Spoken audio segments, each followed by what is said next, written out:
It was considered a breakthrough when research was published identifying a gene that predisposes a person to major depression when they experience a stressful life event.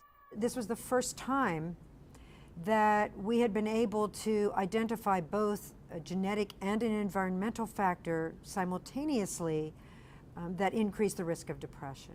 But the breakthrough finding was not without controversy.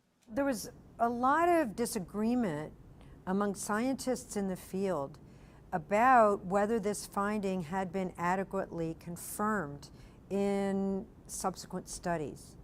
Debate on the topic within a workshop meeting to prioritize future mental health research led a panel of experts from various fields to collaborate on an analysis of the finding.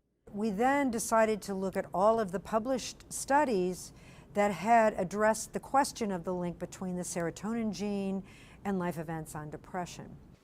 Dr. Kathleen Marikangas of the National Institute of Mental Health headed the group whose work is featured this week in JAMA, Journal of the American Medical Association. Their analysis included 14 past studies on the topic involving over 14,000 participants and found no evidence that the serotonin transporter gene elevated a person's risk for depression by itself or in combination with stressful life events. Many studies that had claimed to confirm the original findings really did not provide sufficient evidence that the original finding was true.